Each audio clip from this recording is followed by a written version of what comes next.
Baesa kisah nama dalam Alkitab. Pernahkah kamu mendengar tentang Raja Baesa? Dia adalah salah satu raja Israel yang kisahnya tercatat dalam kitab Raja-Raja. Menariknya, Baesa bukanlah keturunan raja sebelumnya, melainkan seorang prajurit biasa yang kemudian mengambil alih takhta kerajaan. Mari kita mulai dari awal.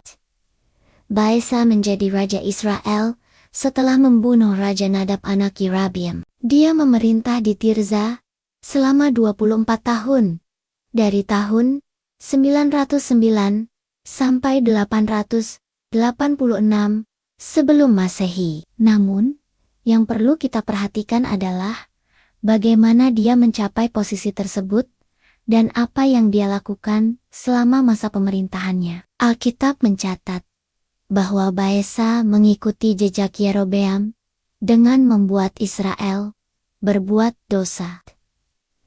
Dia mempertahankan penyembahan lembu emas yang didirikan Yerobeam di Betel, dan ini menunjukkan bahwa meskipun dia menggulingkan dinasti Yerobeam, dia tetap melanjutkan praktik-praktik penyembahan berhala yang sama. Selama masa pemerintahannya, Baesa terlibat dalam konflik berkepanjangan dengan kerajaan Yehuda. Dia bahkan membangun benteng di Rama untuk menghalangi orang-orang pergi ke Yerusalem. Namun, rencananya gagal ketika Raja Asa dari Yehuda meminta bantuan Raja Ben-Hadad dari Aram untuk menyerang Israel dari utara. Yang menarik untuk direnungkan adalah bagaimana Tuhan menggunakan Nabi Yehu untuk menyampaikan pesan penghakiman kepada Baesa. Tuhan mengingatkan bahwa dia telah mengangkat Baesa dari debu untuk menjadi pemimpin atas umatnya Israel. Tetapi, Baesa justru berjalan mengikuti jalan Yerobeam dan membuat umatnya berdosa. Kisah Baesa mengajarkan kita beberapa pelajaran penting. Pertama, posisi dan kekuasaan bukanlah jaminan kesetiaan kepada Tuhan. Kedua, kita perlu berhati-hati agar tidak mengulangi kesalahan orang-orang yang kita kritik. Baesa mengkritik dan menghukum keluarga Yerobeam, tetapi dia sendiri melakukan dosa yang sama. Akhir hidup Baesa juga menjadi peringatan bagi kita. Setelah kematiannya, seluruh keluarganya dibinasakan, persis seperti yang terjadi pada keluarga Yerobeam. Ini menunjukkan bahwa penghakiman Tuhan itu nyata, dan konsekuensi dosa tidak bisa dihindari. Namun di balik kisah yang tampaknya kelam ini, ada pengajaran tentang kasih dan kesabaran Tuhan. Tuhan tetap memberi kesempatan kepada Baesa untuk bertobat melalui peringatan Nabi Yehu. Ini mengingatkan kita bahwa Tuhan selalu memberi kesempatan kedua, tetapi kita perlu meresponinya dengan tepat. Dalam konteks masa kini, kisah Baesa mengajak kita untuk merefleksikan kepemimpinan dan tanggung jawab kita. Apakah kita menggunakan posisi dan pengaruh kita untuk membawa orang lain lebih dekat kepada Tuhan?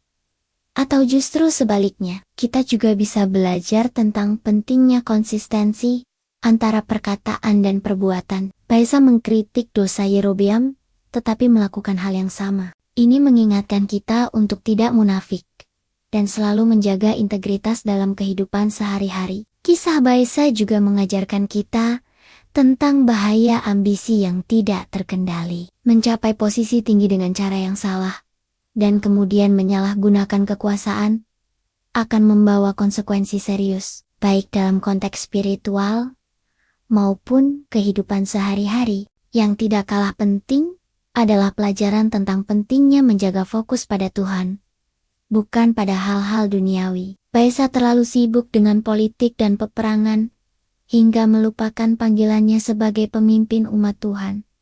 Teman-teman, kisah Baesa ini sangat relevan untuk kehidupan kita saat ini. Meskipun kita mungkin tidak menjadi raja atau pemimpin negara, prinsip-prinsip yang bisa kita pelajari tetap berlaku dalam skala kehidupan kita masing-masing. Sebelum mengakhiri video ini, mari kita renungkan, bagaimana kita menggunakan pengaruh dan kesempatan yang Tuhan berikan? Apakah kita membawa orang lain lebih dekat kepadanya?